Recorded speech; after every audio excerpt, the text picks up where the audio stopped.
Hi everyone! I've promised you all a video on how to make proofing bowls for the bread recipe I shared yesterday as part of our quarantine quilting daily deal. What you'll be receiving, we can't show you the bread because we ate it and gave it away, so there's more coming tomorrow. But the recipe gives really detailed instructions on how to make that bread and the process and how you use the bowls to let the bread rise. And the rope leaves a really cool kind of pattern on the bread. It does a really nice job. I used to rise the bread in wicker baskets, which were rigid, and I found this is much easier to use the bowl to just pop the bread down onto your peel to be able to bake it in the oven. So anyways, you're going to get, all of you who did the daily deal, which we completely sold out of, so thank you all very much. They're all ready for pickup when it stops storming. So don't worry if you've claimed one through social media and talked to me, yours are set aside, but there isn't any left, I believe, to sell unless someone doesn't pick up, and then I'll post it. You'll get 2 of these hanks of rope. You'll take the paper off of it. Each of these will get you 2 proofing bowls. Finding the end, there's like kind of a cord that sticks into the hank on either end, and you want to find one of them there. So it's going to unwrap off here. I generally just throw it on the floor and then I unwind a bit to get myself going. Talk a little bit about the machine setting. Ahead of time, I've wound a couple extra bobbins. I have one inside already. I'm using poly thread. I'm using matching thread because I just like the look of it for rising bread, but you could use whatever you've got around. It's fun to use variegated, fun to use different colors of thread when you make these. It's totally up to you. It's going to be in your kitchen for your bread. Then I come over here. I want to go to my zigzag stitch. I want to set it at about 5.5 millimeters. For those of you with 9 millimeter machines, don't go any more than 5.5 because if you do, you're going to find that it's just too wide. I'm also going to take my stitch length up to 2. I've found that works best for me. What I use for a needle, I've had questions already about special needles. You can probably work with any needle that you have. An 80 needle I would use. The ones I prefer are these Schmetz Microtex needles that are chromed. And my reason for that, then Microtex has a nice long sharp point that punctures the rope really nicely. You're less likely to skip a stitch. The other thing that's great about these is the chrome plating. What makes that better for this project and others, when I'm teaching wax canvas classes, the rope bowls, the jelly roll rugs, I always recommend this specific needle because the chrome stops it from getting hot. Quite often, we break needles because we're pulling on our project, but also because the needle starts to warp as it heats up, and you'll see how fast I go. It's pedal to the metal on these.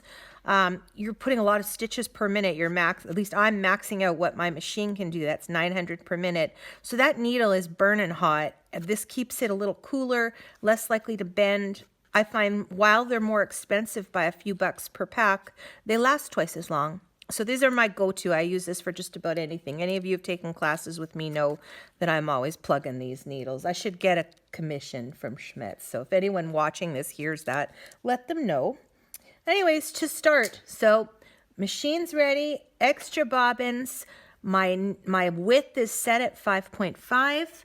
My length is set at 2, and I'm ready to start.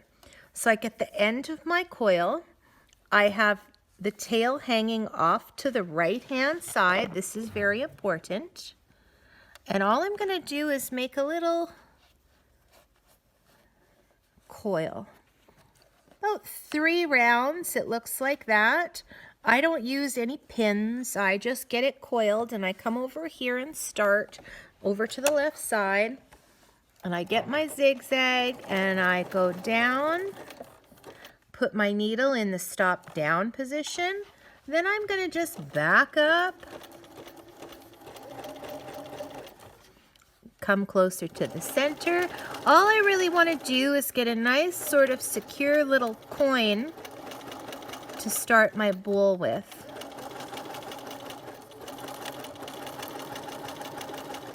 So you can see I've got it kind of set up so that it's nice and stable. I'll come in and I'll grab my scissors and trim those threads. I'm ready to go. Got my foot down.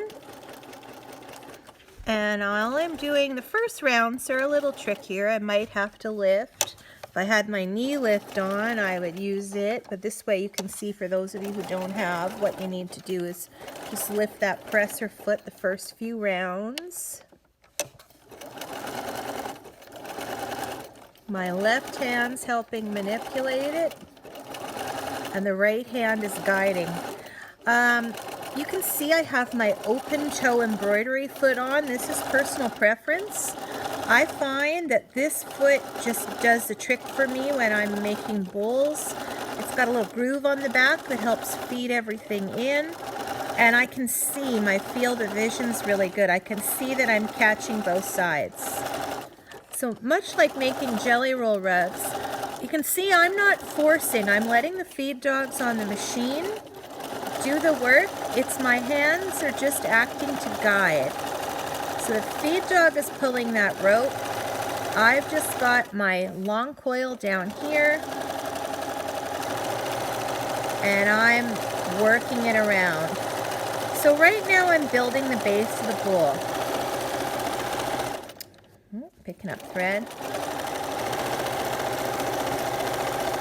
Now, for making, this tutorial is specifically for making the bowls for raising bread in. With the recipe that I'm going to share with you, you make 4 good-sized loaves of bread with that recipe. What I like to do is I have 2 different sizes of bowl. Ones that have a 6.5-inch base and ones that have a 7.5-inch base. The reason I have 2 sizes is so that I can gift an appropriate size of loaf of bread to different sized households. So we like to give away the bread as presents. It makes us popular, and we need all the help we can get, right, George? So I'm just going along. And you can see I'm just keeping this nice and flat. I'm not adding any tension, because if I pull on this, what's going to end up happening is I'll end up bringing the sides up. You can see here, sometimes you'll get a slubby bit in the construction of this rope, and that's okay. It's not going to affect my bowl. I just want to maybe slow down a bit as I go over it. So I'm going to keep on stitching, pedal to the metal, try to keep you entertained till I get to the point where I'm going to turn up.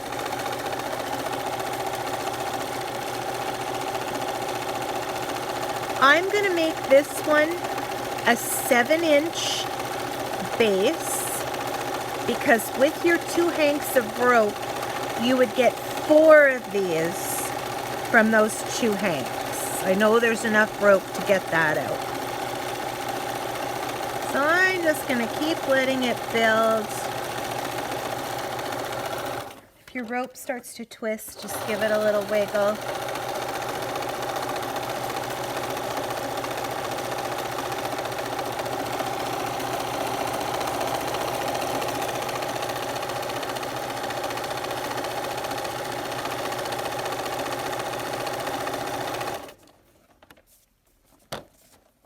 Just uncoil a bit.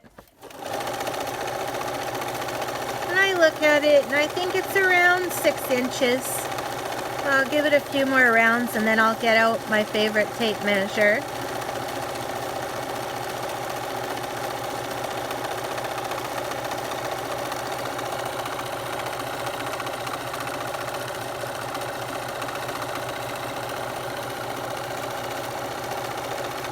Probably about time. Then I'm going to take this tape measure and measure across, and there you go, 7 inches. Who knew that years of sewing would create my ability to guesstimate size? So now I'm ready to start bringing the sides up.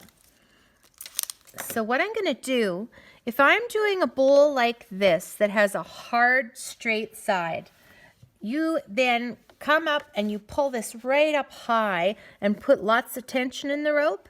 But that's not the kind of bowl I want. I actually should have had my actual one sitting here for rope bowl, for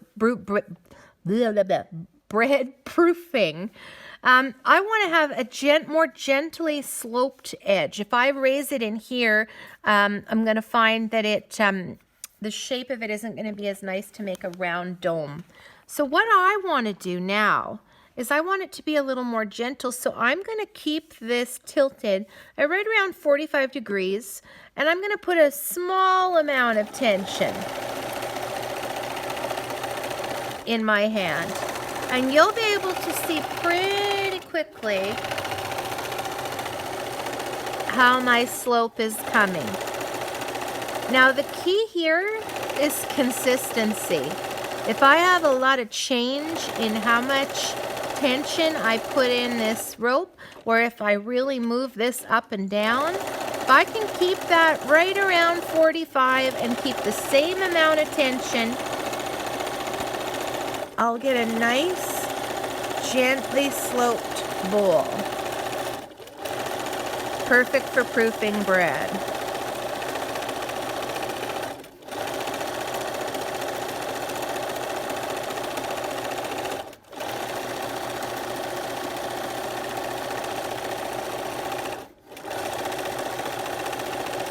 Questions people will ask is, what if I miss? What if I go crazy and slip off? That's easy. All you're going to do is just lift your needle.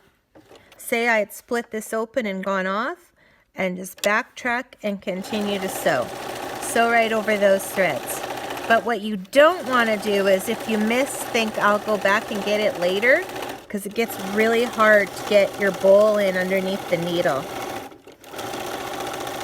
So I'm just keeping it right around 45 degrees, and the sides of my bowl are getting nice and gently sloped.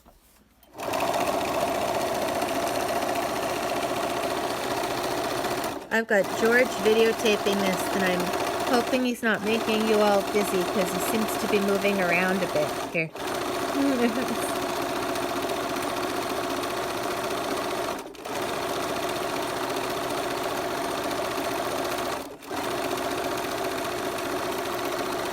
Now, in the bread recipe, I included a little blurb about how I care for these bowls that I use just for bread making.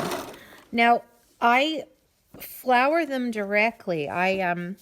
When my bread has risen, my bread dough has risen, and it's time to proof the loaves, what I do is I put about a half a cup of unbleached flour into the bowl and rub it quite well, just like greasing a pan, into the surface of the bowl, so that once the bread is proofed, it'll release nicely. The dough recipe is slightly sticky. And when I say slightly, I mean you want it to be just slightly sticky, not a ball of goo. And what I find is, as long as I flour them well, so then I would rub that half cup flour or quarter cup of flour in, and then I dump out the excess into the next bowl and add more if needed. Then after I'm done raising the bread or letting it rise and then going to bake them, I stack these bowls up and store them in a plastic container till the next time I bake bread. Having said this, if the next time you bake bread is a year from now, that's going to be pretty disgusting and rancid. We're talking if you get into doing this in a routine where you're doing it, say, once a week. Right now here we're quarantined, so we're baking every 3 days, and that's different. But then once I get to the point, I wouldn't want to leave them more than, say, a month or a few, like 3 or 4 bread bakings. And the key here too is, if you had bread that's stuck and there were chunks of dough in it, then I'd be washing it out. Mine are released really nicely, and it's just flour residue that's in the bowl. I shake out the excess and store them. When it's time to wash them, you can wash these in the washing machine, and then all you're gonna do to set them to dry is just to kind of block them the same way you would a sweater, a wool sweater. Just sort of set them up in the shape you want them to be in and let them dry out really well before you use them again. So you can see my sides are coming up here. And it's getting to the point where it doesn't, I maybe need one more row, and that's about it. You don't want the sides too high. You want to just have room for that. Oh, and here we're out of bobbin. So this is a good point to show you this. Run out of bobbin. This is looking pretty good. I maybe only need one more row.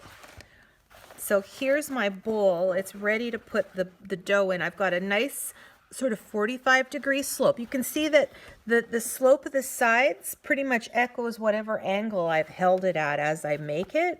And this one's quite nice and domey, so that's a good shape for a bowl for bread rising. I'll put one more round on just so you can see how easy it is to start if you run out of thread.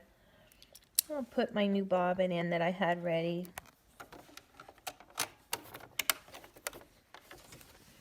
Pull my thread up.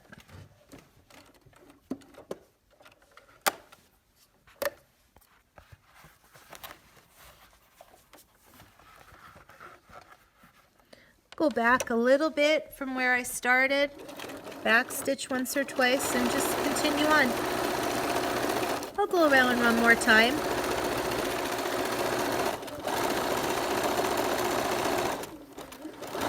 The last round, you can put just a smidge more tension in so your edge isn't totally loosey-goosey. And we're talking a little, and here I have these threads to know where I was, so get them not caught.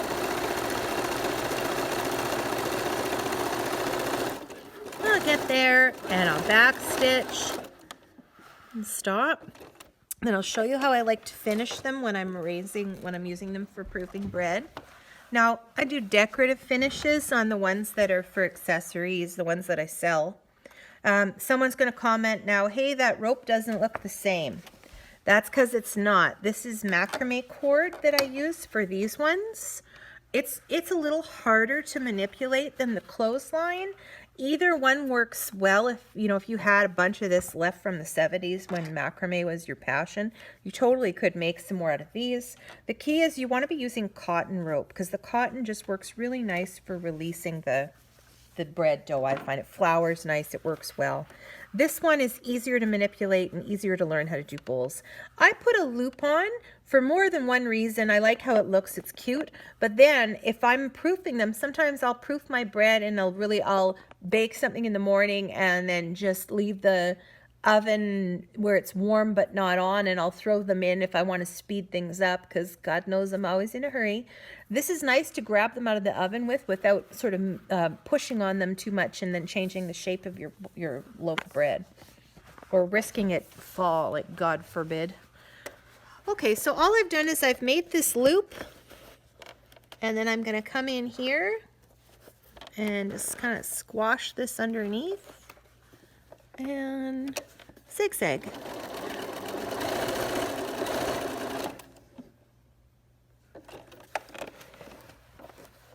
I'll trim my threads. Ooh, don't cut the rope. Cut a little tail there. Shape it. And it's done. And then I'll show you here. Here's what's left. It's about half, but almost exactly. You might have a little wee tail left at the end of it. And all I would do is before I would start again, because this will be a god-awful tangle, because it's like on a hank and not a ball, I'd roll this into a ball, and then I would roll it all up in a ball, and then you start again and make another one. And there you go. Enjoy.